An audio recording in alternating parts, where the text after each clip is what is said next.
Estamos de volta! Seja muito bem-vindo ao FutureCon Digital Summit, o evento virtual do FutureCon, trazendo um pouco do conteúdo que você encontra no evento físico, agora aqui para o mundo digital, pontualmente às 18 horas, respeitando alguns fusos horários aí pelo mundo. Você que está nos assistindo, compartilhe a sua participação marcando a nossa hashtag FutureCon Digital Summit. É muito importante que você marque esta hashtag na hora de compartilhar a sua participação. O chat ficará aberto durante todas as apresentações, então pode fazer as suas perguntas, fique muito à vontade para isso. Nossos convidados irão responder, claro, dentro do tempo hábil. Não havendo tempo para responder todas as perguntas feitas por você, nós enviaremos a resposta da tua pergunta posteriormente para o seu e-mail. E abrindo a segunda etapa do Future Tech, trazendo uma apresentação sobre a importância da inovação incorporada ao cotidiano da organização, protagonizado pelo CEO, Guilherme Soares, VP da Anima Educação, e founder e co-CEO da Singularity Universe Brasil. Seja muito bem-vindo, Guilherme, é contigo. Muito obrigado, Luciano. Uma honra estar aqui com vocês hoje. Obrigado pelo convite para a FutureCon. Vou compartilhar aqui alguns conceitos, mas antes eu queria me apresentar um pouco. Como o Luciano falou, estou como vice-presidente da Anima Educação, um ecossistema de aprendizagem que hoje conta com mais de 140 mil alunos em cursos de graduação, e co-CEO da Singularity U Brasil, que é a parceria entre a HSM e a Singularity University, que é uma das universidades mais inovadoras do Vale do Silício aqui no Brasil. E é uma honra estar aqui com vocês, muito obrigado, mas eu gosto também de falar que, além disso, eu sou pai de 4 filhos e não tem sido nada fácil esse momento de isolamento físico, de conviver nesse ambiente, então tenho aprendido muito. Nesses últimos semanas, meses, que a gente está vivendo a pandemia do Covid, recentemente eu estive conversando com o Peter Diamandis, que é fundador da Singularity University, e ele fez a comparação do Covid como um terremoto, como um asteroide, nos moldes daquele asteroide que caiu há milhares de anos atrás e extinguiram os dinossauros.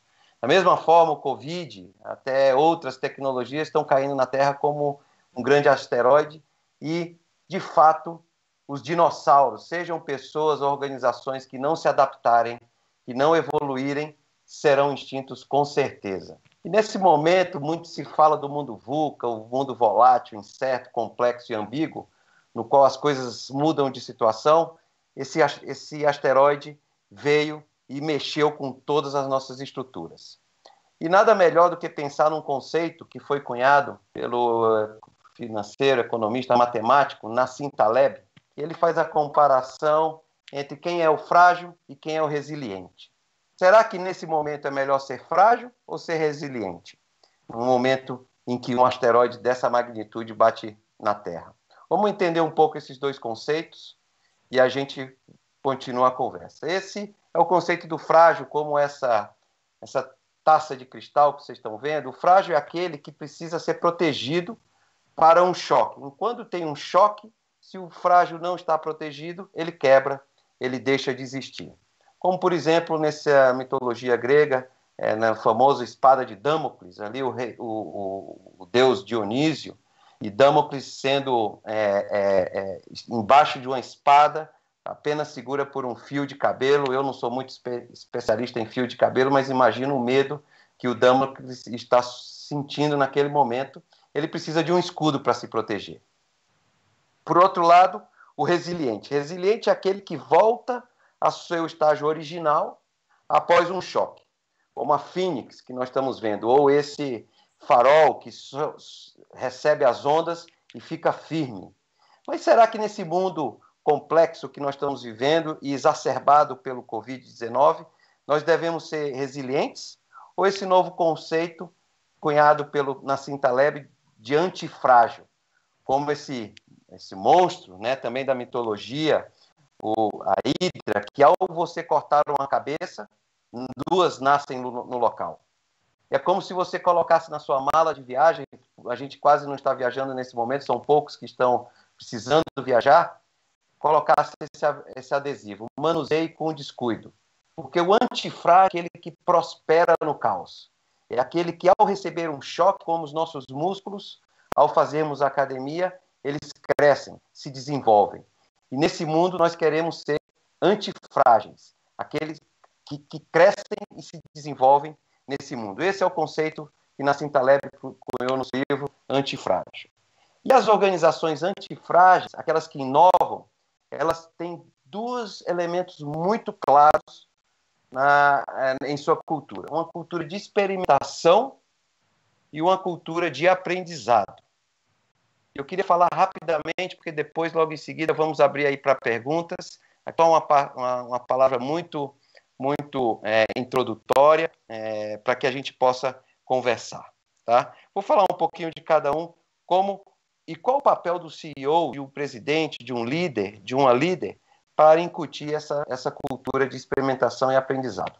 Esse é o Jeff Bezos, fundador da Amazon, todos o conhecem, mas ele fala que o número de erros é proporcional ao número de experimentos que você faz na sua companhia, na sua organização.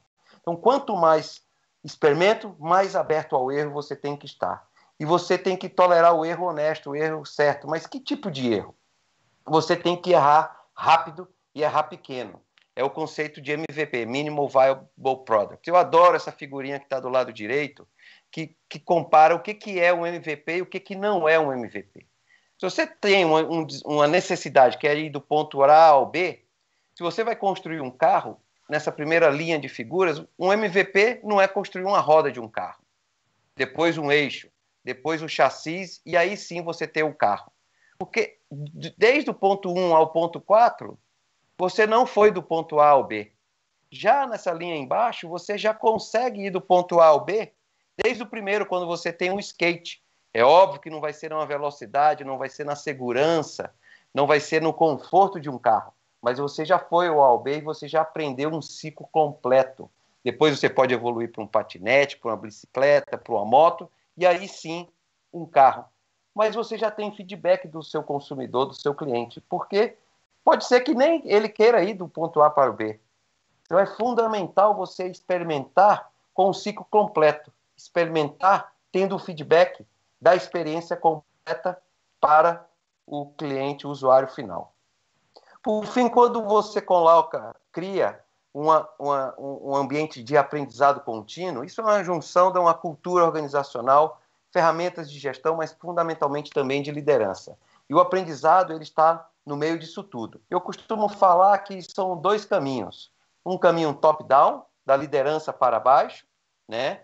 Que você faz a transformação cultural, a transformação digital, mas no momento em que a organização está preparada, precisa vir essa força de baixo para cima também, que eu chamo de revolução digital, revolução organizacional. Somente nesse momento, quando você cria um ambiente que está certo errar da forma certa, errar rápido e aprender continuamente, é que a organização consegue fluir de forma muito rápida. E logo em seguida teremos aí um debate muito interessante com pessoas do mercado que vão debater isso na prática.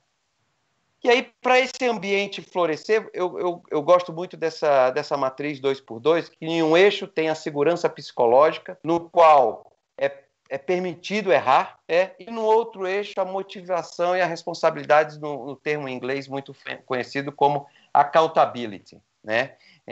Se você tem baixa accountability e baixa segurança, você cria uma zona de apatia nesse eixo inferior esquerdo. Por quê? Porque eu não vou me arriscar, eu não vou criar nenhum desconforto na organização, porque, primeiro, ninguém está me cobrando nada, e segundo, se eu fizer algo, vão me cobrar. Por outro lado, se eu tenho uma alta cobrança, mas um ambiente inseguro, com baixa segurança psicológica, se você erra, você sofre até um assédio moral, você cria uma zona de ansiedade. Do outro extremo, você tem a zona de conforto. Poxa, tá tudo bem, se a gente não atingir os resultados, não tem problema, mas tá tudo bem testar e experimentar. Mas o que a gente quer mesmo é que as organizações estejam na zona de aprendizagem, onde tenhamos alta accountability, muita motivação e responsabilização pelos resultados, pelas entregas, mas também uma segurança psicológica que seja ok errar com um erro inteligente, um erro prático para aprender e criar esse ambiente contínuo de aprendizado. Deixo essa frase do Salim Ismail, quando ele esteve lá na HSM, na HSM Expo, ele fala que no futuro próximo a métrica de sucesso organizacional mais relevante não será mais o retorno sobre o investimento, o ROI, mas sim o retorno sobre o aprendizado. Somente aquelas organizações que sejam capazes de traduzir o aprendizado novo em novos produtos, novas ofertas, e inovação, que eu costumo dizer, é dinheiro novo no meu bolso. Se surgiu dinheiro novo no meu bolso, é porque a gente foi capaz de inovar e traduzir isso em resultados. Somente as organizações antifrágeis, com cultura de aprendizado, com cultura de experimentação, é que vão ser capazes de enfrentar esses choques que nós estamos vivendo. E aí, diferente daquele farol que está lá fincado, recebendo as ondas, o convite que eu faço a todos nós é que a gente aprenda a surfar as ondas que estão surgindo. E com esse asteroide que caiu agora com o Covid, muitas ondas estão surgindo. Não percam as oportunidades de inovação, de novos modelos de negócio, de novas parcerias, de novas aquisições que estão surgindo pelo mercado.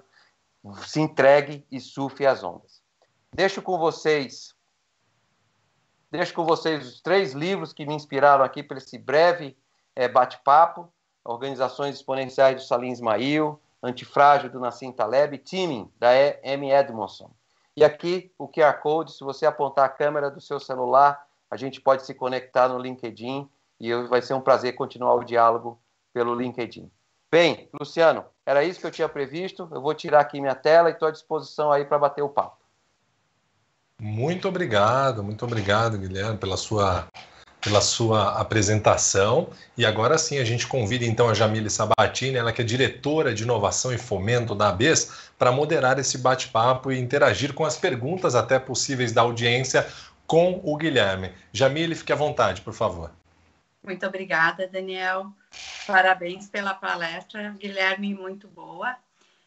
Me faz refletir bastante a tua fala quando você fala do erro, né? Que a gente tem que saber errar. O que você considera que as nossas escolas têm feito para a gente aprender a saber errar? Porque eu não vejo muito isso hoje e é uma coisa que realmente não está na nossa cultura, né? A gente parece que tem que sempre acertar. E eu queria saber da tua percepção. Eu acho, Jamile, obrigado pela pergunta, uma honra estar aqui batendo esse papo com você. Eu acho que começa do modelo de avaliação, né? Tradicionalmente, o modelo tradicional de avaliação, ele tem um caráter quase que punitivo. Você tirou uma nota e pronto, acabou. Aquela nota ficou carimbada com você e você vai ter que tirar outras notas para compensar se aquela nota não foi muito boa. E a vida não é assim na prática, né? Se você erra, você tem a oportunidade de aprender e continuar aprendendo. Eu acho que o modelo de avaliação deveria refletir quase como um processo de feedback. Olha, isso aqui você está indo bem, agora você precisa melhorar nesses outros pontos, e se você for melhorar nesses outros pontos, a gente vai melhorar a sua nota. É quase como sendo um documento vivo.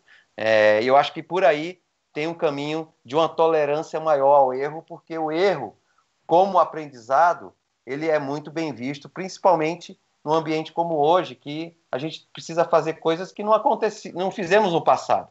Então, fazer coisas novas certo da primeira vez, nem andar de bicicleta a gente consegue andar da primeira vez rápido e acertar, então a gente tem que aprender. Sim, obrigada. Tem uma pergunta aqui do Roberto Heinrich. Ele fala assim: caro Guilherme, como você vê a conveniência em cada nível da educação a partir de uma estrutura sistêmica com percepção mais utilitária, buscando subsistemas integrados no sistema maior e depois buscar os conhecimentos que construam o sistema como um todo, dando mais sentido para o aprendizado? Excelente pergunta. Eu acredito que o modelo de educação ele está evoluindo para um modelo de ecossistema, no qual as partes se beneficiam de fazer parte de um ecossistema, de um todo, e ficam melhores do que se trabalhassem isoladamente. E essas partes, elas incluem não só as instituições de ensino, não só os professores, não só os alunos, mas também o mundo do trabalho. Quanto mais integrado a gente tiver as instituições de ensino integrado com o mundo do trabalho, melhor será para esse crescimento desse ecossistema. E é interessante que no ecossistema, nem sempre o papel ele recebe o carimbo e assim para sempre. Então, a instituição de ensino, às vezes, ela atua como o mundo do trabalho. O mundo do trabalho, às vezes, atua como professor ou professora. O aluno, às vezes, ensina, aprende. Esses papéis vão evoluindo de uma forma muito fluida, no qual o todo ganha e ganha com os membros desse ecossistema. E aí é muito importante ser pragmático, com indicadores claros e com incentivos para que todos ganhem dentro desse ecossistema. Então, tá ótimo. Guilherme, em relação à educação que você estava falando, você é VP da Ânima Educação, que tem mais de 100 mil alunos, correto? Correto.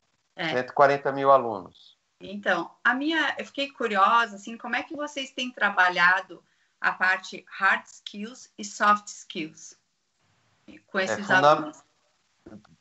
Fundamental, né? A gente sempre tenta trabalhar de uma forma muito aplicada a problemas, né? Senão não tem significado, senão não tem a vontade de aprender. E tem sido um grande momento de aprendizado nesse momento de pandemia, no qual as interações presenciais não estão permitidas, e a gente foi capaz, de forma muito eficiente e clara, transferir esses ambientes de hard e soft skills para o ambiente digital. E a gente sabe que as pessoas aprendem não exclusivamente com aulas expositivas, mas com troca entre colegas e também fazendo. Então, a gente foi capaz de transferir essas trocas, transferir esses projetos práticos para o ambiente digital de forma muito eficiente. E hoje, nossos alunos estão tendo essa experiência no ambiente digital. Esperamos que logo em breve a gente possa ter o contato físico novamente, estarmos juntos, se abraçando, porque isso é muito importante também para o ambiente de aprendizagem. E a gente não deixou de lado o socioemocional, né? Todos nós temos contextos e situações diferentes. A Ânima colocou à disposição de todos os alunos e todos os docentes um apoio psicológico e de presença, de mindfulness, de meditação todos os dias, para que a gente pudesse também criar um ambiente socioemocional favorável para o aprendizado, porque não tem sido fácil para ninguém esse ambiente de isolamento. Obrigada, Guilherme. Mais uma pergunta. Eu trabalho para o setor tecnológico, né? Então, vou te trazer uma pergunta do setor aqui. A gente sabe que o setor tecnológico ele está com muitas vagas em aberto e que a gente não consegue preencher, né? Então, o país perde competitividade, as empresas acabam deixando de pegar novos projetos. Então, eu queria saber como vocês têm formado profissionais, né, para o setor tecnológico. É um excelente ponto, né? A gente vive num ambiente agora um pouco pior devido à pandemia, um ambiente de um grande número de desemprego, mas ainda assim muitas vagas no setor de tecnologia, de programação, que não conseguem ser fechadas por falta de pessoas capacitadas.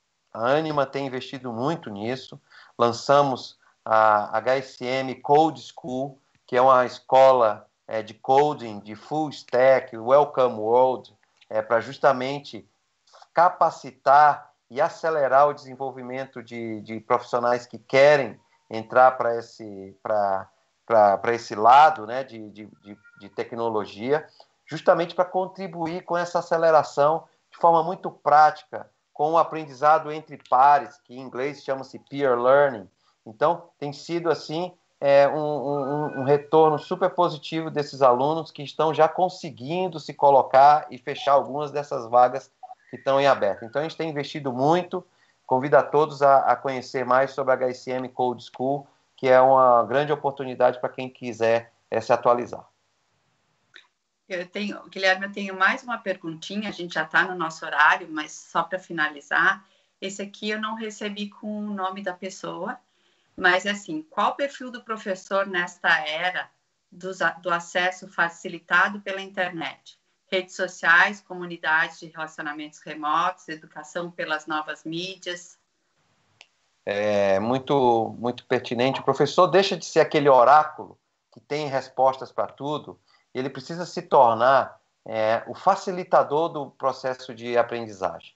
Ele precisa se tornar o maestro, fazendo perguntas provocativas e apontando fontes de pesquisa para que as alunas e alunos, os aprendizes, possam também aprender como pesquisar, né? Também aprender como estudar, como ter. E é fundamental esse professor, nos tempos de hoje, aguçar a curiosidade dos alunos, que é uma habilidade fundamental. Então, ele deixa de ser o que sabe tudo para ser aquele que faz boas perguntas e ser o maestro dessa condução, ser o grande facilitador ou facilitadora dessa jornada de aprendizagem.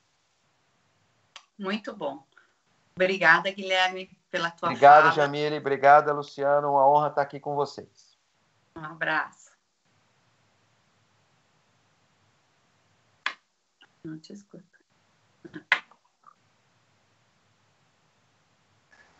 Voltei. Muito obrigado, Guilherme. Obrigado também a Jamile. A Jamile, aliás, continua conosco aqui para este próximo painel. E você que está nos assistindo aqui, muito obrigado pela sua audiência. Não esqueça de compartilhar a sua participação aqui conosco com a hashtag FutureCon Digital Summit. As perguntas continuam abertas, tá? Se porventura as perguntas que foram feitas ao Guilherme não foi respondida aqui dentro do nosso tempo, certamente essa resposta será enviada para o seu e-mail, fique tranquilo. Assim também acontecerá com esse próximo painel. Então, podem mandar as suas perguntas. Dando continuidade aqui à nossa programação, eu apresento os participantes do debate: inovação, adaptação ou transformação digital?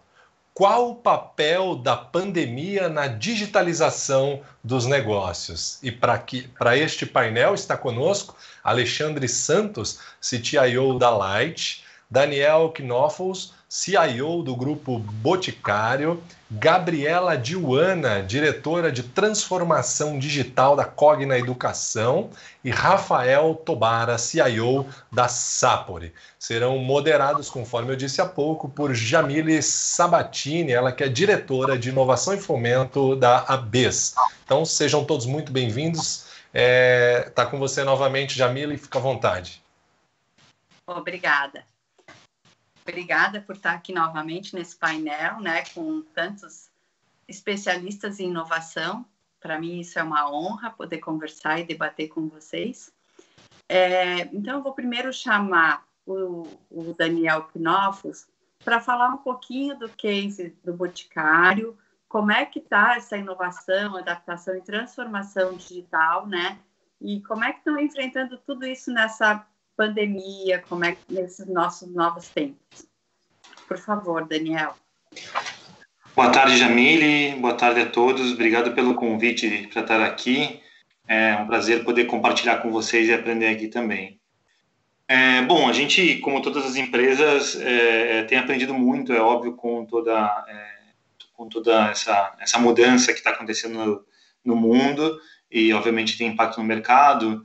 E eu vou compartilhar um pouco com vocês, mas acho que é importante até voltar um pouco atrás, porque quando vem essa pergunta sobre é inovação, ou é adaptação, ou é transformação digital, o que acontece, a gente acredita que tudo isso está muito interconectado, está muito ligado. Mas eu vou contar um pouco dessa história antes, para vocês entenderem nossa posição, o que o Boticário, o Grupo Boticário acredita. Contando um pouco rapidamente sobre mim, para me apresentar aqui, eu já trabalho no Grupo Boticário há 12 anos, antes disso eu trabalhava como consultor em outras empresas, mas eu sou formado em comunicação social, sou formado em jornalismo, e eu brinco que eu sou o primeiro talvez o primeiro, não sei se o primeiro, mas um dos poucos jornalistas que virou head de tecnologia, né? Então, é uma coisa bastante inusitada que o Grupo Boticário resolveu fazer. Óbvio que a minha trajetória não foi como jornalista, eu me formei nisso, mas eu trabalhei a vida inteira, especialmente no Grupo Boticário, como head de unidade de negócio. Eu fui diretor de Portugal, diretor internacional, e mais recentemente eu fui diretor de Eudora, que é uma das marcas hoje do grupo, uma das grandes marcas do grupo que a gente tem também. E isso atua há um ano em tecnologia. E por que eu conto essa história, né? Porque a escolha de um profissional com esse perfil, que foi com o meu perfil, que poderiam ter sido outras pessoas, mas com um perfil de não conhecer o mundo técnico, mas entender das necessidades, de onde a tecnologia pode entregar valor para o nosso cliente, para os nossos clientes. A gente tem vários tipos de clientes diferentes. Foi uma decisão ousada e bastante importante para o Boticário, para entender como que a gente ia encarar o mundo digital, essa inovação, essa transformação e essa evolução que foi acelerada agora pela pandemia. Então, para nós, na prática, toda a parte de tecnologia ela tem que estar essencialmente conectada e resolvendo algum problema que a gente tem de algum cliente. A gente não vai fazer uma visão de tecnologia pela tecnologia ou separada disso. Então, na prática, as inovações não são inovações necessariamente tecnológicas. A inovação da tecnologia, ela responde a um novo problema ou a uma evolução das necessidades de algum cliente. Como que a gente enxerga isso, né? Então, olhando um pouco na história do Grupo Boticário. O Grupo Boticário tem 43 anos, né? Uma empresa já bastante tradicional, com bastante história. E nesses 43 anos, na verdade, saindo da inovação digital, né, como ela é conhecida hoje, o grupo sempre foi uma empresa de muita inovação. A nossa história passou por receber problemas e resolver problemas, né? Que todas as empresas que sobrevivem e crescem, na verdade, fazem isso. A nossa visão, na prática, a inovação é fruto de você ter um problema e você achar uma forma diferente de resolver esse problema melhor do que teu concorrente, melhor do que o mercado, ou inexistente no passado. Então, contando um pouco dessa história rapidamente, para chegar no mundo digital, essas coisas se conectam muito, mas lá no passado, quando o Brasil, que já é um país continental e até hoje é muito complexo, a parte logística, chegar no país inteiro, entrar no interior, nas regiões mais afastadas, a nossa solução para a expansão foi fazer parceria com um grupo de franqueados, porque a gente sabia que com operadores locais a gente poderia ter uma expansão mais rápida e o modelo de franchise naquele momento não era um modelo difundido, mas foi o que nos permitiu escala. Então, resolveu um problema daquele momento de logística e de escala. Depois, quando a gente sai desse modelo, mas já entrando no varejo, né, que é um dos core business do Boticário, quando o Brasil e o mundo todo trabalhavam ainda com balcão de atendimento e ter uma pessoa que te entregava um produto, os nossos fundadores, né, o Miguel e o Arthur naquela época, decidiram quebrar com esse modelo e colocaram as pessoas para entrar e tocar nos produtos na loja, e poder mexer e poder experimentar. Ironia que hoje a gente não pode fazer isso, né? A gente vai poder voltar em algum momento, mas aquilo foi altamente inovador naquele momento, deixar as pessoas mexerem e tocarem nos produtos. Pode parecer pequeno hoje, como vai parecer pequeno daqui a 10 anos, talvez, ou 15, as inovações que a gente faz hoje, né? Porque viram um padrão, mas sempre existiu algum problema ou alguma necessidade de melhoria. E isso é o que gera inovação. Para fechar esses exemplos, né, eu quero trazer um terceiro e último exemplo aqui de produtos. A gente falou de logística, distribuição, falei também de atendimento de varejo, e também produto físico aqui, né, não produtos digitais. O Malbec, que é nosso perfume mais vendido, ele tem uma característica porque ele é feito com álcool vínico, não com álcool etílico. Então, é um processo muito similar ao processo do vinho, que é diferente do processo da perfumaria, mas que traz uma fragrância específica, que é patenteado, inclusive, esse processo por nós. Eu não trago isso para ficar fazendo propaganda, não, do grupo, né? Eu trago isso muito mais pelo conceito de explicar o que é a inovação para a gente. Agora, chegando no Covid, né? Então, entrando nessa explicação e chegando no Covid, para a gente, o que aconteceu na pandemia, né? Ela fez com que a gente tivesse novos problemas como esses que eu citei no passado, só que problemas que a gente não estava ainda discutindo, né? Não era uma tendência a acontecer aquilo, eles caíram do nada na nossa mão. E o que a gente percebeu? A gente, felizmente, e outras empresas também com certeza tinham isso, tinha Legos, a gente tinha peças do Lego prontas para a gente montar e traduzir em inovação. O que eu quero dizer com isso? Na prática, na nossa visão, a inovação não vem de um professor pardal que fica acordando todo dia com um conceito, com uma lógica, com uma ideia incrível, e sim de um problema que foi gerado. A gente olha para a nossa caixa de ferramentas e fala, se eu combinar isso aqui de jeito diferente, e se eu entender o problema do meu consumidor ou do meu cliente, eu consigo ter uma outra resposta, e a gente tem feito isso. Então, na prática, respondendo muito essa pergunta mais direto, na nossa visão, a inovação é fruto da adaptação e da melhoria contínua. E a transformação digital é consequência disso. Não existe, na nossa visão, uma polarização entre você se adaptar ou você melhorar aos poucos e você inovar. Quando você vai inovando, você vai melhorando, e essas coisas estão muito casadas, e a transformação digital, ela não é um passe de mágica, ela é fruto de muito trabalho e você ter feito resolução contínua de problemas e entendido que você pode, com as suas ferramentas, achar uma solução diferente do mercado ou para uma necessidade diferente. Em resumo, acho que é isso. Estou aberto aqui para perguntas e explicar um pouco mais. A gente, para fechar mesmo esse tema, o que a gente fez de prático no mercado? A gente, nos últimos 60, 90 dias, lançou 2 ou 3 canais digitais, a gente escalou, a gente está vendendo via WhatsApp, já no Brasil inteiro, entregando em 30 minutos, em 1 hora, na casa das pessoas. A gente já está fazendo entrega através de outros canais e trocando entre venda direta, loja. A gente já tinha tudo isso no passado, não foi que a gente inventou isso tudo em 90 dias, mas a gente conseguiu escalar muito rápido várias ferramentas que a gente tinha no passado, e elas hoje, só para dar um número aqui, 35% da nossa receita atual vem de meios digitais já no Grupo Boticário. Muito bom, fico bem feliz em saber que o Boticário está usando bastante, né, o digital para chegar no seu cliente.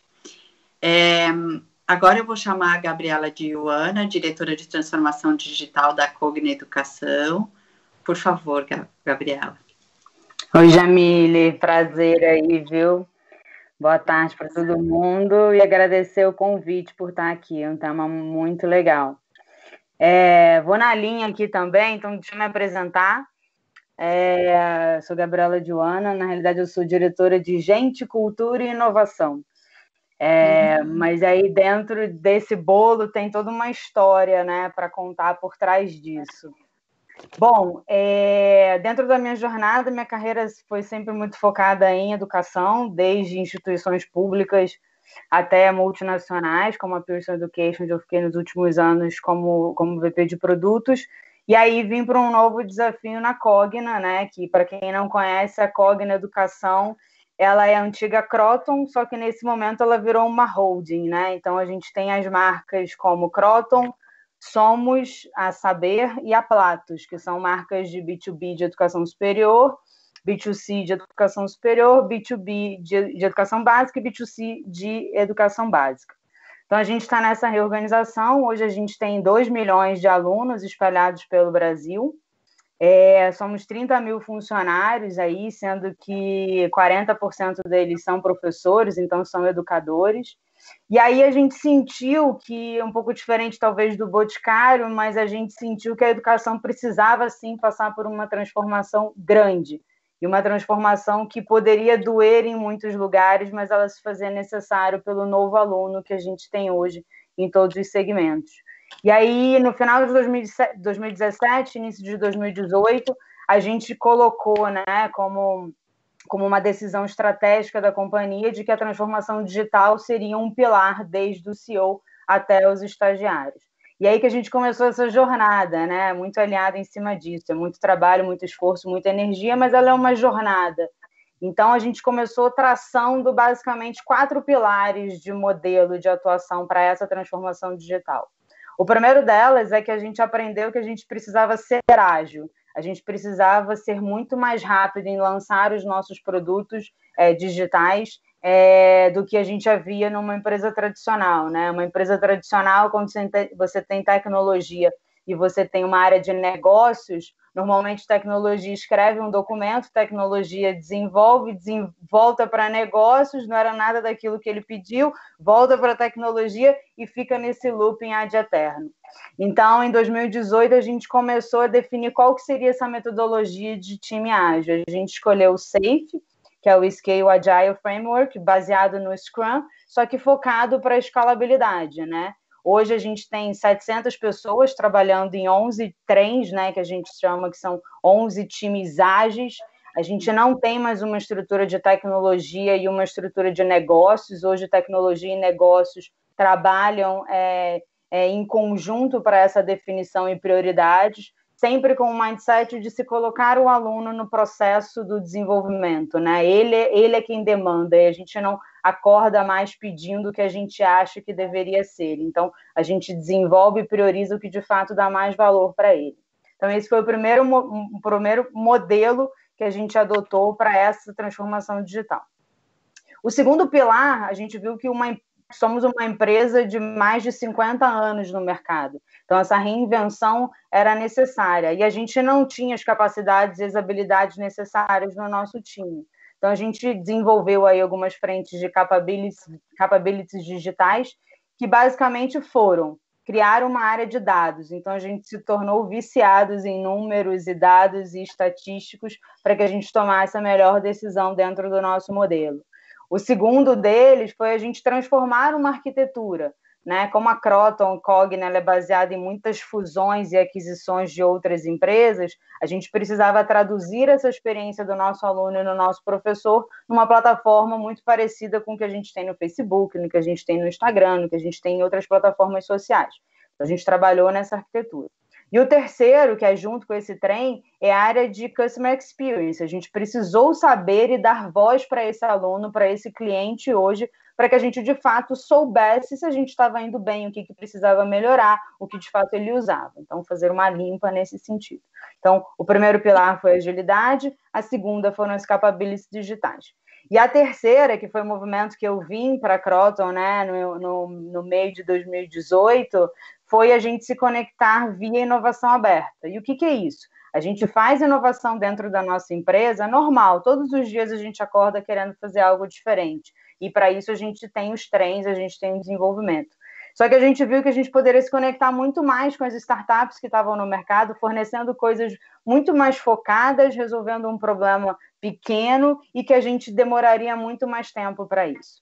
Então, nessa inovação aberta, a gente fez uma parceria com o Cubo do Itaú, que fica aqui em São Paulo, que é o maior hub de startups da América Latina, e a gente se tornou sponsor, patrocinador da vertical de educação. Então, hoje lá no Cubo, a Cogna tem um andar, onde a gente tem as startups de educação, a gente passa por esse processo de seleção, não somos uma aceleradora, mas a gente traz quem são os melhores que podem transformar a educação no Brasil por meio de uma tecnologia que seja escalável.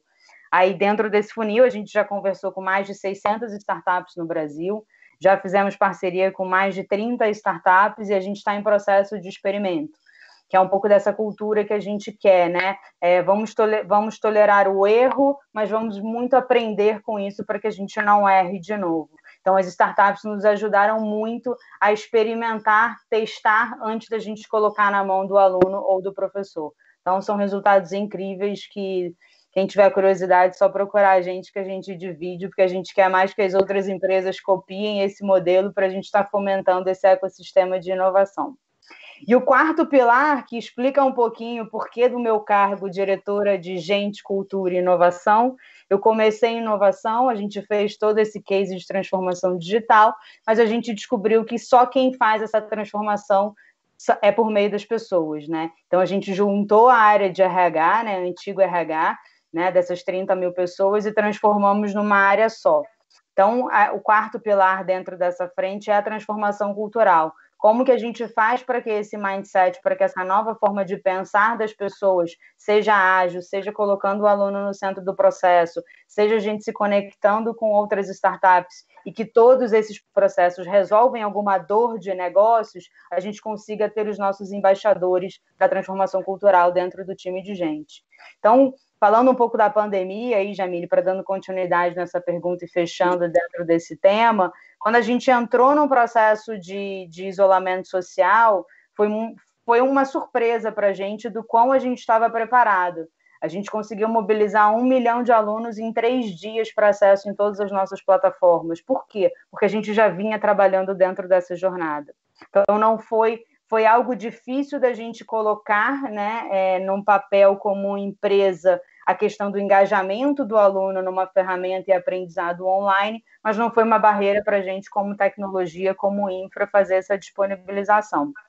E aí a gente viu que a gente fez tão bem que a gente abriu as nossas plataformas para todos os alunos de instituições públicas também, porque acho que é uma obrigação da gente estar fazendo essa ação social para que eles pudessem também ter acesso aos estudos e alguns modelos de forma offline, porque a gente sabe que a internet hoje é um problema para grande parte desses alunos e os números também, os resultados estão sendo excelentes. E quando a gente fala de time, a gente hoje tem 30 mil colaboradores trabalhando de casa, de home office, e a gente aprendeu de que o home office veio para ficar, assim.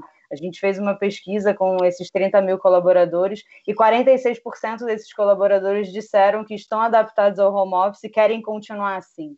Então, a gente está nesse modelo agora a gente não gosta muito de usar o novo normal, né? Mas a gente chama do novo mundo. Então, a gente está muito nessa estrutura de como que agora seremos uma empresa ainda mais digital e caminhando e acelerando essa transformação digital. A gente brinca que não tem algo que acelere mais a transformação digital do que o Covid. Então, o Covid fez essa transformação e esse encorajamento para muita gente. Então, acho que é um pouquinho disso. É isso. Muito bom. Parabéns pela apresentação. Obrigada. É bom a gente ver que conseguiram tão rápido mudar, né? Mudar a chave e realmente ficar totalmente digital. E que também tiveram um olhar social. É muito, muito bom ver isso, né? Depois a gente vai para as perguntas. Agora eu vou chamar o Alexandre Santos, CTIO da Light, para falar também. Como é que está sendo a experiência, o que vocês têm feito nesse tema que a gente está debatendo hoje.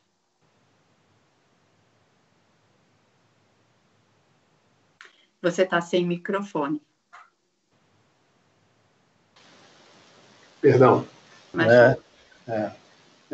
Boa noite, obrigado, Jamile.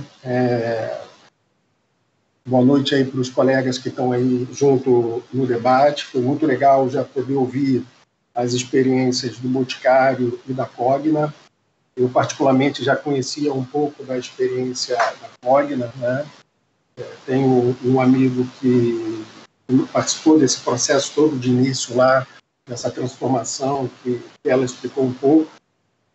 Cheguei na Light agora há muito pouco tempo, então são poucos dias, né? Então, mas o que eu posso dizer da Light é que é uma empresa centenária, então, ou seja, como uma empresa centenária, ela carrega aí uma história muito grande.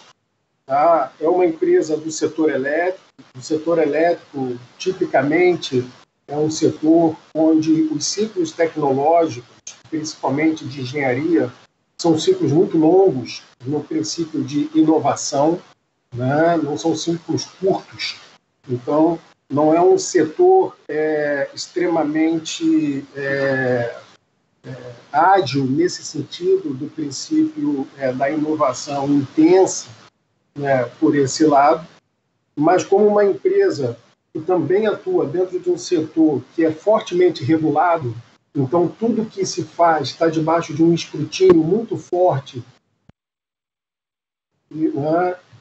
Isso também traz aí uma série de condicionantes, né, para que você possa tratar o aspecto especificamente de inovação como um todo. Mas é um setor que vem experimentando também a inovação já há alguns anos, né, quando há mais ou menos, talvez em média, uns 8 ou 9 anos atrás, começou o que se chamou de Smart Grid, que é você conseguir ter relógios digitais que são lidos por telemetria direta, né? Então, isso já é um processo de inovação, e a Light tem aí, pelo menos, aí uma faixa de 1 milhão, né, de relógios digitais sendo lidos desta forma, por uma área de cobertura que ela cobre aí mais ou menos 10 milhões de pessoas que estão dentro dessa área de cobertura da Light, né? Nessa visão de que ela precisa trabalhar o processo dela também de transformação, de inovação, é o momento que eu chego na empresa, né, também para poder, no momento de uma nova gestão, no momento de uma nova visão, onde as grandes oportunidades que a gente tem estão muito ligadas ao campo da eficiência e ao campo da relação com o cliente e como que a gente consegue trabalhar melhor esse cliente que está na outra ponta. Mas que já tem iniciativas que a empresa já adotou, como agência digital, onde as pessoas podem resolver uma série de coisas pela plataforma digital, como também uma série de relacionamentos e atendimentos via WhatsApp, que nós utilizamos, e que também, quando entrou toda essa questão do Covid, também foram plataformas que precisaram se escalar ali dentro para poder conseguir atender a maior demanda nisso. E a empresa passou por um desafio muito grande, porque como uma empresa centenária, que tem o histórico que ela tem, né, muito típico do setor, e também teve que imediatamente migrar para todo um trabalho de home office, foi um desafio muito grande, porque diferente talvez de algumas outras empresas que já começaram todo um processo de transformação interna, né, há mais tempo, a Light teve que, da noite para o dia, ter uma empresa que adota o home office, né, sem ter necessariamente as estruturas, os processos, os módulos todos prontos para isso. Mas a empresa conseguiu fazer isso de uma forma extraordinária, e hoje nós temos, fora todos os nossos colaboradores que atuam diretamente, vamos dizer assim, na rua, né, com os desligamentos, com os ligamentos, que é o pessoal de campo, mas que também tem muita atuação, que utilizam acessando os sistemas remotamente para eles fazerem o que eles precisam fazer. Todo o resto do efetivo nosso está em home office. Então, nossos escritórios e as nossas regionais, inclusive o nosso atendimento, está todo remoto, todo mundo trabalhando das suas casas e tem funcionado relativamente bem. Tá? Apenas também aí tentando contribuir no conceito aí e nas questões que os colegas foram colocando sobre inovação, adaptação e transformação digital. Eu concordo muito com o que o colega eu não vou usar repetir sobre o nome dele, que me parece complicado de repetir, né? Colocou sobre como que ele vê a questão da inovação, da adaptação e da transformação digital. Eu concordo com o que ele colocou, mas eu coloco só uma pitada a mais, que dentro do conceito da transformação digital a gente tem um outro aspecto que não é só o ato de inovar e fazer algo diferente, e também não é só o ato de adaptar algo que eu fazia de uma forma e eu faço alguma adaptação para aquilo ser do mesmo jeito, mas encaixado no modelo, às vezes, um pouco diferente.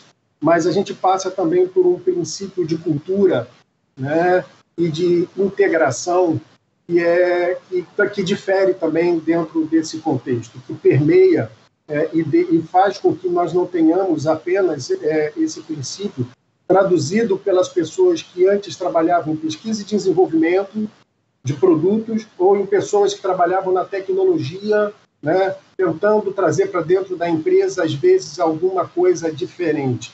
Passa muito, eu acho, também pelo conceito que a colega estava colocando da Cogna, onde, na verdade, você tem negócio e tecnologia como um só. Então, isso mexe na cultura, isso mexe no senso de colaboração, isso mexe no senso de sinergia, isso mexe numa visão mais horizontal de corporação e menos hierárquica, Isso mexe no princípio de um trabalho muito mais colaborativo e matricial, né, destas partes. Então, ou seja, há um impacto nos aspectos culturais muito forte, e principalmente para as empresas que vêm de uma herança mais hierárquica, mais procedimental, né, é um esforço que não é necessariamente um esforço simples para poder se adaptar a todo esse conceito. Então, eu só traria mais esse detalhe no conceito da transformação digital, que ele está muito mais ligado à questão das pessoas, né? E a cultura com que elas vão ter que agora conviver com um conjunto de hábitos, práticas e valores que mexem, né, no dia a dia da corporação. É isso. Muito bom. Obrigada, Alexandre. Agora eu vou chamar o Rafael Tobara, CIO. Eu até fiquei na dúvida se é CTIO. Aí você me corrige, por favor, Rafael, da Sapori. Por favor. Isso. Olá, boa noite, Jamile, tudo bem? Boa noite. A gente coloca um monte de siglas, né? A gente fala que é CIO, CTO, CDO, né? Tem bastante coisa, mas assim, eu sou o head de tecnologia lá da Sapori, e aí a gente pode dar o nome que for de CIO ou CTO.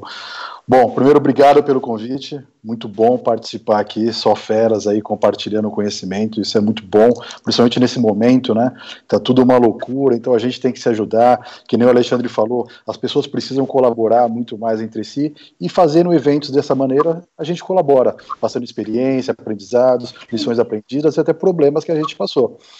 Bom, eu sou responsável, então, como eu disse lá, pela tecnologia da Sapori. A Sapori é a multinacional brasileira do segmento de alimentação. A gente tem cerca de 1.300 restaurantes espalhados no Brasil todo, e aí são restaurantes corporativos, são restaurantes dentro de escolas, então a gente tem lá restaurante dentro da empresa da Gabriela, a gente tem restaurante em hospitais, inclusive esses hospitais de campanhas, por conta do Covid, e a gente também faz eventos. Então, Lollapalooza, evento do Unimed Hall, seja lá onde for. Então, assim, sempre no segmento de alimentação. Fora isso, também sou membro do conselho do CEONet, que é uma organização belga mundial de tecnologia, e sou advisor de algumas startups. Bom, o que a gente vê, Jamile, como o pessoal comentou, a gente está numa fase que, obrigatoriamente, todas as empresas tiveram que se adaptar de uma maneira ou de outra. E tudo isso foi muito rápido. Então, como o Alexandre comentou que ele não estava preparado para o home office, do meu lado foi a mesma coisa. Lá dentro da empresa, 70% das máquinas eram máquinas tradicionais, não eram laptops, que a gente teve também todo o trabalho de colocar laptop para viabilizar o home office. Mas isso daí todas as empresas passaram de alguma maneira, uns com mais dificuldade, outras com menos, mas todas conseguiram viabilizar, e aí mérito da área de tecnologia, que mostrou que a agilidade é essencial e o quanto ela é fundamental para todas as empresas. Então, foi uma entrega muito boa do nosso mundo. O que a gente está vendo também, que pequenas empresas, e aí quando a gente vai no varejo, principalmente empresas B2C, aquela lojinha de sabonete, a loja que vende chocolate, eles tiveram que se adaptar muito rápido, mas eles estão tendo muitos problemas, porque essas empresas, eles não estavam no mundo digital ainda, e eles tiveram que ir muito rápido porque elas fecharam, e a única maneira deles sobreviverem é começar a vender nesse mundo online. O ponto é que para se você se transformar digitalmente, não basta você ter um e-commerce e começar a fazer uma venda, é muito mais do que isso, você vai ter um e-commerce, as pessoas não vão conseguir te achar. Então você precisa fazer o marketing digital, ter um trabalho digital, saber fazer segmentação de canais, segmentação de quem você quer atingir. Isso não é simples, tem muita gente sofrendo, mas de outra maneira tem muita gente surfando a onda, que já estava preparado ou já estava nessa trajetória de transformação. Quando a gente fala das enterprises, que aí é onde eu estou, com grandes corporações, muitas dessas empresas, inclusive a minha, a gente tinha um crescimento ali baseado em ativos. Então, por exemplo, o Daniel lá do Boticário. Antigamente, quando ele tinha loja do Boticário, se ele quisesse dobrar o faturamento, ele tivesse 1.000 lojas espalhadas, ele teria que colocar 2.000 lojas. Agora, aqui na Sapori, a gente tem 1.300 restaurantes, e para a gente dobrar o faturamento com o mesmo modelo de negócio, eu teria que dobrar esses 1.300 para 2.600 restaurantes. Isso daí não é mais viável. O ponto é que a transformação digital ela vem para que a gente crie novos modelos de negócio. E esses modelos, aí sim, totalmente digitais, utilizando os produtos, utilizando novos serviços e colocando a tecnologia como meio para viabilizar tudo isso. Então, ao invés de eu ter que criar mais 1.000 e poucos restaurantes, o que a gente está fazendo agora estou colocando plataformas para conectar as pessoas que produzem, e aí são restaurantes, tanto os nossos quanto outros restaurantes, com as pessoas que querem consumir. E a gente está vendo que as pessoas estão cada vez mais consumindo delivery, né? Então a gente tem uma oportunidade muito grande. Isso é uma transformação digital que gera certa disrupção no nosso mercado. E a gente fala, poxa, já existem vários players que fazem isso. Exato, iFood, Rappi, Uber Eats. Porém tem uma série de outros que estão se preparando para tal. E a gente sabe que se a gente não se reinventar como enterprise, como uma grande corporação, as startups que vêm aí, elas vêm com muita força. E elas acabam tomando muito espaço. Então é uma reinvenção que está sendo feita, que com essa fase, com a pandemia, a gente está acelerando. Então, para o nosso caso, por exemplo, hoje a gente fez parceria lá com a Uber e a gente vende nossas refeições através da Uber. Como eu disse, a gente tem 1.300 restaurantes, e esses restaurantes, eles ficam ociosos por determinados períodos. Poxa, se eles estão lá, ficam ociosos, eu consigo produzir, por que eu não vou produzir e vou vender isso para outras pessoas? Hoje, a gente serve 1.300.000 pessoas por dia. 1.300.000 pessoas são muita gente. Só que a gente precisa conhecer essas pessoas. E um dos principais trabalhos que a gente tem que ter é um trabalho de dados. De ter informação dessas pessoas, o que essas pessoas consomem, o que elas gostam, os dias que elas vão. Com isso, eu consigo começar a acompanhar a jornada dela, começar a vender ali, prestar um serviço em outros horários, então no jantar, uma refeição com a família, no final de semana, seja lá onde for. Então, essa é uma mudança de modelo de negócio, onde que as empresas do nosso porte, do nosso negócio, eles estão deixando de ser só uma empresa B2B para se tornar uma empresa B2C. A Cogna, por exemplo, ela já está jogando esse jogo de B2B e B2C há muito tempo. Então eles estão totalmente preparados. Eu conheço muito bem eles têm uma estrutura muito boa mesmo, eles são super visionários. Então é isso que as empresas elas precisam fazer. Do nosso lado, e aí como maneiras, a gente tem diversas maneiras de se reinventar, de buscar inovação, de mudar o modelo de negócio. A que a gente está apostando com mais força é o modelo utilizando startups. Então, a gente também, junto com a Cogna, a gente é mantenedor do Cubo, então eu sou o head ali das startups do Cubo, então eu estou muito próximo a eles, fazendo negócio. Além disso, a gente anunciou só esse ano 3 startups que estão sendo investidas. Uma startup ali, que é a Zite, é um mercado autônomo, muito parecido com a Amazon Go, onde você entra com reconhecimento facial ou com QR Code, você pega seus produtos e sai, não tem vendedor, não tem operador de caixa. E aí, nesse momento de crise, de pandemia, que você não pode ter contato, quanto menos contato, melhor, é um super modelo para a gente escalar, tanto nas ruas, como em clientes, quanto em condomínios, em prédios, seja lá onde for. Mas é um modelo baseado 100% em tecnologia. Outra startup que também está ajudando a gente a acelerar essa criação de novos modelos é uma startup chamada Chip, que é um delivery de tudo. Ela nasceu lá em Vitória e a gente trouxe ela e está gerando escala para os municípios que hoje a gente já está, que ela começa a interligar aquilo que eu falei, a nossa produção e outros restaurantes, bares, lanchonetes, hamburguerias, que também produzem alimentação com as pessoas. E aí sim, a gente cria um novo modelo de negócio para a empresa. Uma outra startup ali é uma chamada Lucofit, de alimentação saudável, que também a gente consegue inclusive fazer assinatura, gerar uma recorrência no nosso modelo de negócio. E isso é muito bom para esse tipo de serviço, porque você acaba não tendo recorrência. Então, quando você coloca recorrência, você gera um outro modelo de alimentação, que é melhor ainda. Fora isso, a gente está investindo inclusive em startups de tecnologia. Então, assim, nosso foco principal é segmentos, são as food techs, mas a gente entende que a tecnologia é um meio para viabilizar tudo isso. Então, a gente investiu numa startup chamada Link API, que é uma plataforma de APIs, que é para viabilizar uma transformação digital mais ágil. Então, a estratégia é percebemos que temos que mudar, temos que nos reinventar. Então vamos ver como que a gente faz isso. Então a maneira que a gente está tentando é através das startups. Fora isso, a gente criou um lab de experimentação dentro da Sapori, o Sapori Lab, e lá a gente está criando produtos e serviços digitais. Então nós temos squads com especialistas ali de UX, desenvolvedores, tem o PO, que a gente está verificando quais são as dores que nós temos dentro dos nossos clientes, dentro da empresa, como que a gente consegue sanar essas dores utilizando a tecnologia como meio. Então, é um pouquinho disso que a gente está fazendo ali para se reinventar. Muito bom, Rafael. As plataformas vêm ganhando espaço, né, na nossa vida como um todo, e realmente, assim, os dados estão... Você vê que todo mundo está falando de conhecer o cliente, né? Da importância de conhecer o cliente para, conhecendo, conseguir fazer a diferença. E como o Guilherme falou na palestra dele, que antecedeu a nossa, sobre o que é inovação. Ele falou, inovação para mim é dinheiro novo no bolso, né? E é isso que as empresas buscam, né? Hoje, ainda mais na situação da pandemia, buscam se manter. Eu tenho algumas perguntas que foram colocadas aqui, que eu vou... a primeira é para a Gabriela.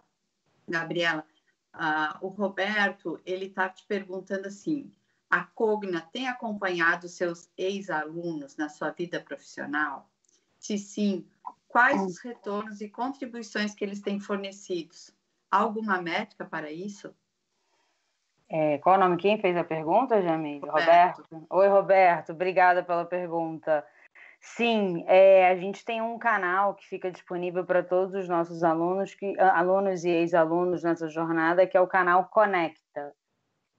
Que é isso? Nada mais é do que o nosso LinkedIn. Só que o que a gente tem? A gente conecta grandes empresas, a gente tem mais de 1.000 empresas, e os alunos colocam os seus currículos, os seus desejos de carreira profissional, e a plataforma faz um match de oportunidade para esses alunos. E por que isso, né? Uma das nossas estratégias é o óbvio, né, da educação ser uma grande missão, mas a empregabilidade é o que faz o diferencial para um aluno que fez a opção, né, de um ensino superior, né, cursar uma faculdade, e até mesmo seguir numa jornada de uma pós-graduação, num mestrado, num doutorado.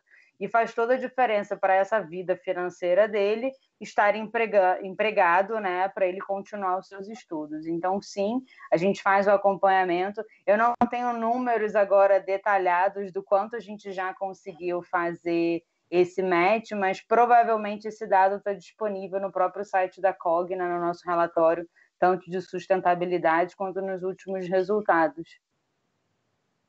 Tá ótimo. E o Roberto quer te fazer mais uma pergunta, Gabriela. Claro.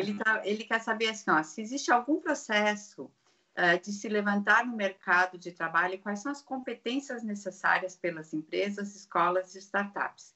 Eu vou me permitir falar um pouquinho, até escrevi um artigo outro dia sobre isso, assim, porque o setor tecnológico tem muitas vagas em aberto, né? E a gente sabe da dificuldade de fazer o match. Eu recebo muito currículo, e currículos bons. E aí, outro dia, eu falei com uma colega que é RH de uma empresa de tecnologia, e eu falei, analisa esse currículo para mim, por que essa pessoa não está conseguindo trabalhar, não consegue emprego? Se é um super currículo. Daí ela falou, Jamile, normalmente se faz por máquina. Então, a pessoa tem que chegar lá e colocar o objetivo que tem que bater com a busca, porque é a máquina que vai fazer o inicial. Então, assim, colocar suas certificações, colocar um objetivo no currículo, né? Então, porque é uma coisa que eu quero realmente estudar para entender o que acontece, porque eu vejo muita gente qualificada e eu escuto toda hora as empresas de tecnologia falando da dificuldade de contratação, né? Então, o que precisa ser feito para a gente criar esse match, que as empresas realmente consigam contratar mais e que essas pessoas deixam de estar desempregadas?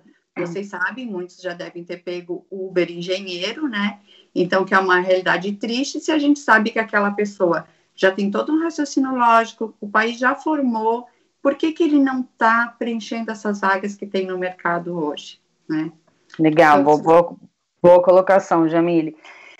Eu vou dividir essa pergunta em duas respostas, tá? Eu acho que a primeira delas, que é específica de tecnologia, a gente vive hoje mais demanda do que, de fato, a gente tem de braço no Brasil, quando a gente olha de um especialista em tecnologia. E o que acontece? Como todo mundo está nesse processo de transformação digital, todo mundo quer o mesmo profissional. Então, tem um desafio grande para que a gente consiga captar isso. Uma das estratégias que a gente usa e que a gente recomenda para outras empresas, até nesse papel de missão de educação, é fazer essa formação, né, essa capacitação interna, né? Então, assim, eu não preciso trazer um grande especialista, eu posso formar um profissional muito bom que eu já tenho internamente, e aí eu promovo essa pessoa e dou vaga para um que está começando numa carreira de tecnologia. Então, essa é uma das estratégias que a gente adota do mercado. E, por exemplo, no ano passado, a gente teve um volume altíssimo de vagas em tecnologia que a gente não conseguia fechar.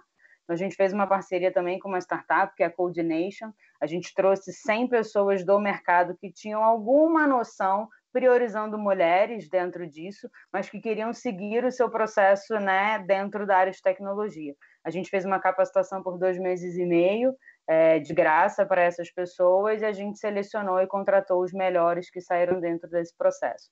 Então, dentro dessa carreira de tecnologia, a gente tem um pouco dessa dificuldade mesmo, a gente precisa se reinventar para fazer com que ela funcione. Quando a gente fala das habilidades, eu tenho falado muito isso com o meu time, assim, internamente, até em outras lives, assim. A gente vem falando muito das habilidades do século XXI, né? O que a gente precisa para esse novo mundo. E, de fato, existem muitas habilidades que fazem total sentido, né? Como a questão de você trabalhar em equipe, a forma de você se comunicar, que precisa ser muito claro, a forma objetiva e linear do seu raciocínio, conseguir trabalhar em equipe. Só que agora, eu volto a pergunta até para o Roberto e para todo mundo aqui, eu venho numa reflexão de que será que são as mesmas habilidades do século XXI após esse período de isolamento de pandemia? Eu acho que talvez a gente está descobrindo outras competências e outros skills necessários e que a gente nem imaginava e a gente nem se preparou para que isso acontecesse. Então, eu venho muito nesse dilema de qual será essas habilidades, esses skills necessários para essa formação. E aí, tudo isso, é claro que o técnico é muito importante em cima disso, mas as pessoas não podem esquecer de trabalhar a parte social dentro disso, né? Então, toda a parte de você desenvolver as outras habilidades que são complementares ao técnico. Ótimo, obrigada. Agora eu tenho uma pergunta para o Rafael, que veio da Juliana. Ela fala assim: você disse que as empresas estão se reinventando. Quais você pode citar como sucesso? É verdade, né? Então aqui eu acho que aqui já temos algumas que a gente pode falar que são um sucesso, né? Só que a gente está comentando aqui o caso da Cogna, do Boticário, da Light, a Sapori, são empresas de sucesso. A Boticário falar, e aqui esse número foi bem interessante, que o Daniel falou, 35% das vendas da rede digital, putz, isso aqui é sensacional, isso aqui é uma empresa que está se reinventando, que está tendo um baita sucesso. Tem muitas empresas que já estavam trabalhando nessa sua transformação, e empresas super tradicionais. Então, se a gente pega uma Ford, por exemplo, que foi fundada, acho que em 1900, 1901, já tem uma empresa com mais de 100 anos, das maiores do mundo, eles estão saindo do segmento ali só de ter carros, e eles perceberam uma dor no mercado, onde que cada vez mais as pessoas estão fazendo compras de casa, e eles criaram uma ferramenta de delivery ali. E, basicamente, eles compraram uma startup, se não me engano, o nome era Agility Robots, alguma coisa, desculpa, não lembro aqui, e eles estão fazendo a entrega com carro elétrico, inteligente. Eles estão indo até a casa da pessoa, para o carro na porta da pessoa, sai um robô da Agility Robots, se não me engano, e faz a entrega, deixa a caixa ali na frente da porta da pessoa. A Boeing, outra empresa aí centenária, acho que é a maior do mundo nesse segmento aeroespacial, Eles estavam se reinventando lá atrás, que eles perceberam lá que uma das maiores dores da sociedade não vai ser mais essas viagens aí entre países, entre continentes, mas vai ter uma oportunidade muito grande de fazer viagens curtas dentro de áreas urbanas, que nem hoje a gente tem o Uber. Eles estão falando que eles vão ter ali também viagens curtas que vão ser voos, que são voos automatizados, que ali com cerca de raios de 50 a 100 quilômetros, e eles estão investindo nisso. Então são empresas que eles estão cada vez se reinventando mais seu modelo de negócio. Algumas deixaram de se reinventar lá atrás, como o caso da Toys R Us. Quem daqui já não foi para os Estados Unidos, antigamente, foi na Toys R Us, comprou um monte de brinquedo para trazer no Brasil? Todo mundo, com certeza, eu sempre fiz isso. Só que eles perderam a oportunidade de se reinventar, de estar no digital. Eles colocaram lá a sua loja, fizeram uma parceria com a Amazon lá atrás, que acontece que a Amazon acabou tirando boa parte dos clientes deles e eles tiveram esse problema que todo mundo sabe.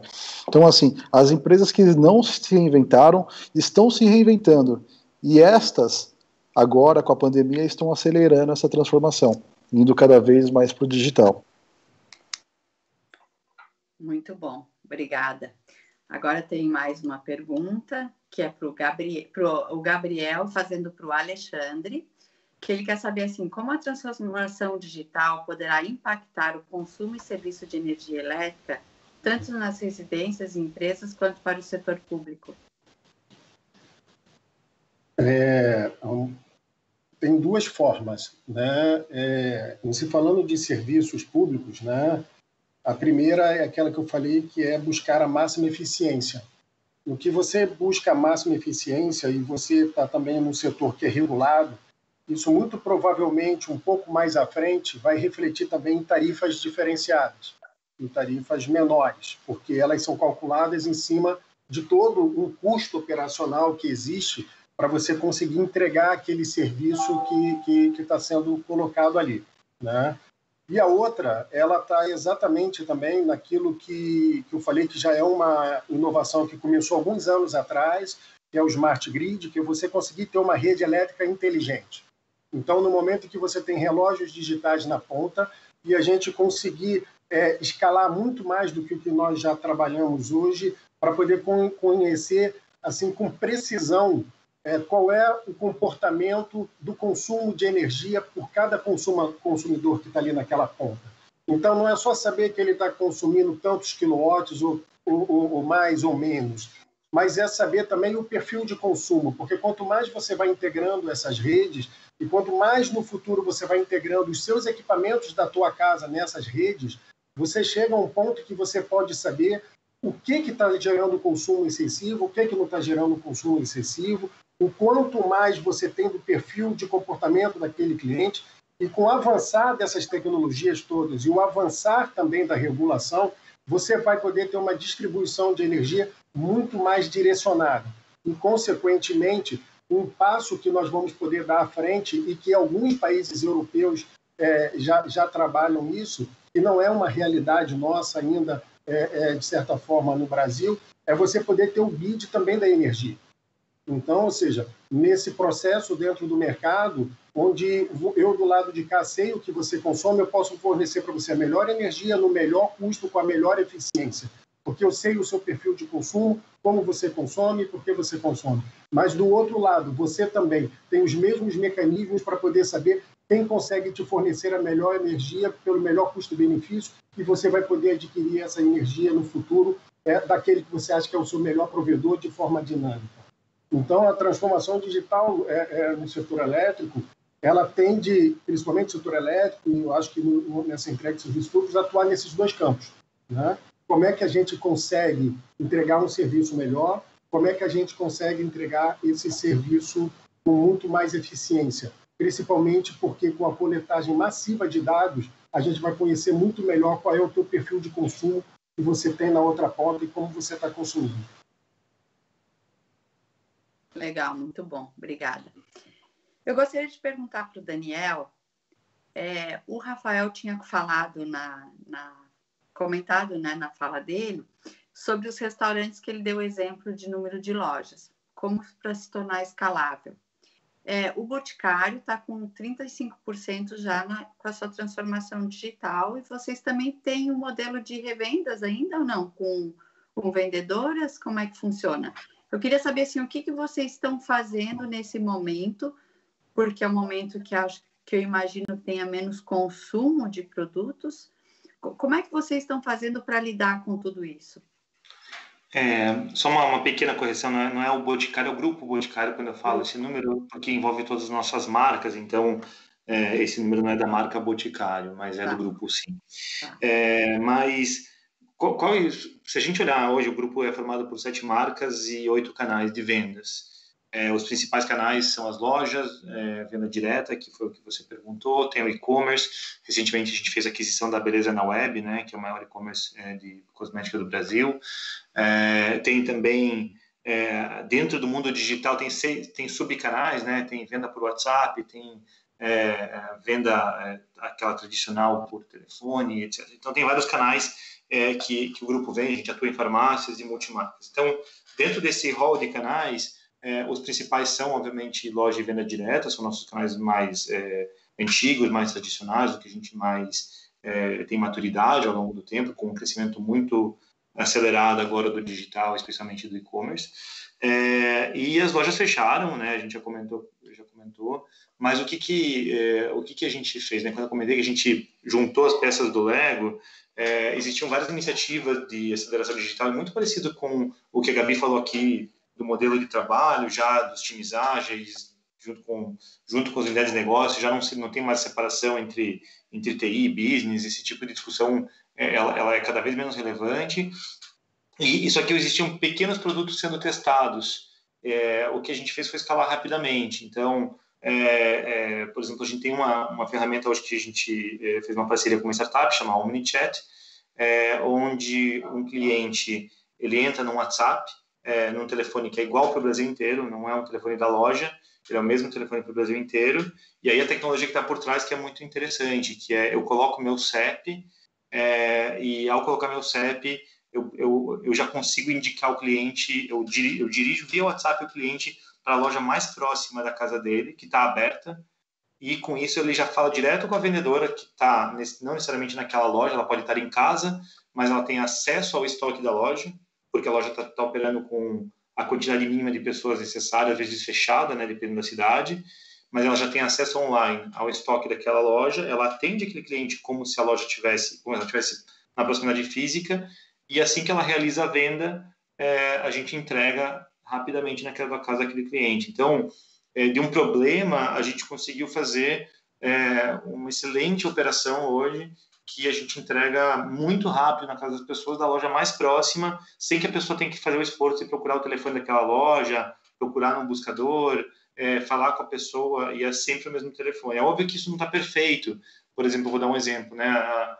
Os clientes encontram uma loja fechada de vez em quando, ou a loja mais próxima não é tão próxima assim, ou vai faltar algum estoque, a gente ainda não tem toda a conectividade, porque isso foi escalado muito rápido, mas esse é o tipo de relação que a gente está fazendo. Entrando na venda direta, que foi também parte da sua pergunta, a gente digitalizou totalmente a relação com a revendedora, né? Essa revendedora, isso já faz alguns anos, ela hoje, se ela quiser ser atendida 100% de forma digital, ela pode. Então, ela pode fazer o seu cadastro online, ela pode comprar tudo online. Se ela quiser fazer uma compra, ela pode fazer uma compra online e buscar. A gente tem um negócio que a gente chama de Central de Serviços, que é uma loja exclusiva para revendedor, é um atacado, ela vai lá e busca o produto. Mas ela pode fazer a compra antecipada, isso aí, fazer o pick-up store, e ganha muito tempo com isso. Então, na prática, a gente tem uma velocidade de atendimento ao cliente muito rápido por causa da tecnologia embarcada em qualquer um dos principais canais. Então, tá bom. Eu vou fazer mais uma pergunta para o Daniel, e a gente já está indo para o final do nosso painel, que depois eu vou pedir para cada um dar a sua mensagem, como cada um gostaria de finalizar, tá? Então, Daniel, essa pergunta veio da Ana, ela veio um pouco complementar com a pergunta que eu acabei de te fazer, mas ela fala assim: em termos do mercado de perfumaria, onde um sentimento físico como o olfato é muito importante, como fator de decisão para o consumidor, como o Grupo Boticário pretende se adaptar para que as vendas continuem crescendo em meios digitais?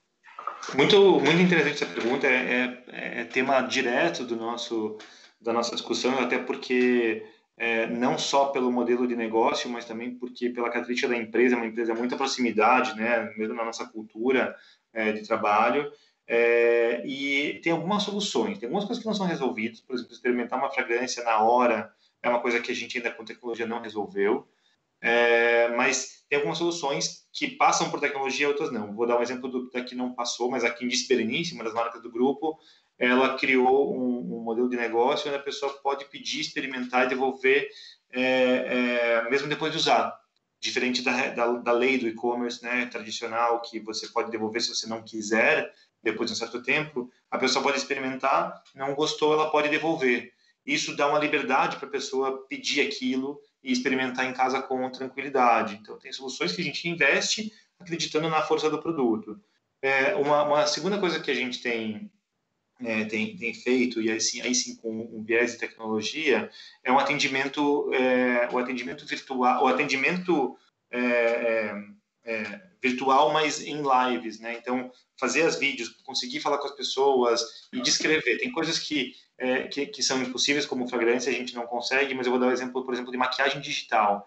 Já é possível, e no nosso site vocês vão encontrar, você fazer o teste da maquiagem digital. É um aplicativo que a gente emula dentro do nosso site e você testa todos os nossos produtos com uma razão fidedigna muito próxima da real. Sem efeitos errados, então você pode confiar naquela experimentação. Então, para maquiagem a gente já resolveu de forma digital e também na experimentação que a gente manda para casa das pessoas, elas podem devolver, e na perfumaria da Quindície Berenice também.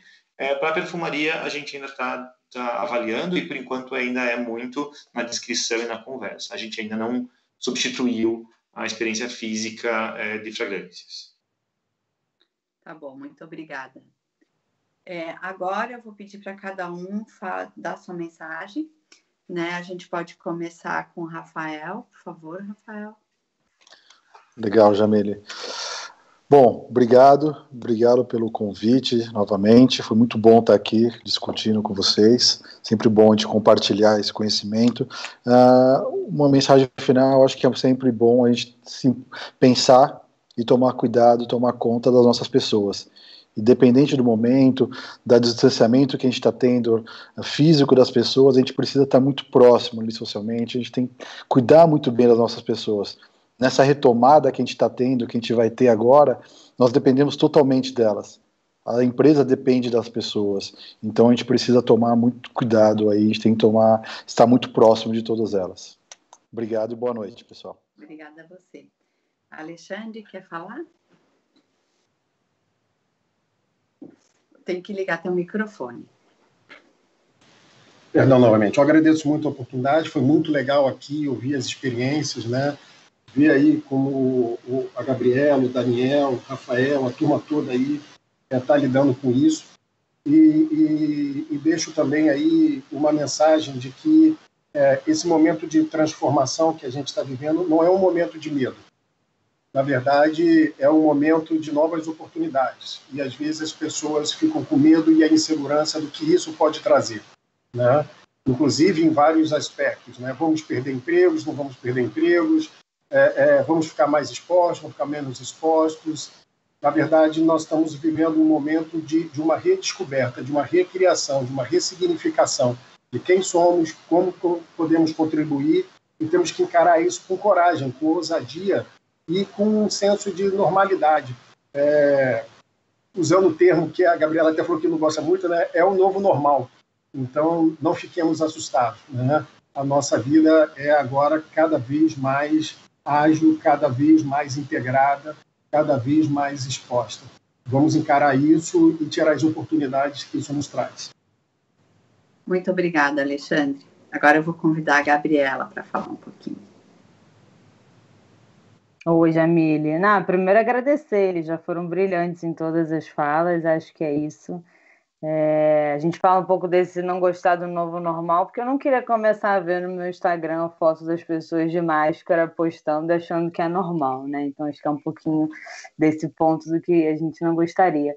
Mas acho que é exatamente todo o ponto que o Alexandre falou. Acho que é coragem, força, saúde, todos em casa. Parece que está tudo flexível, mas não está flexível. A brincadeira não começou.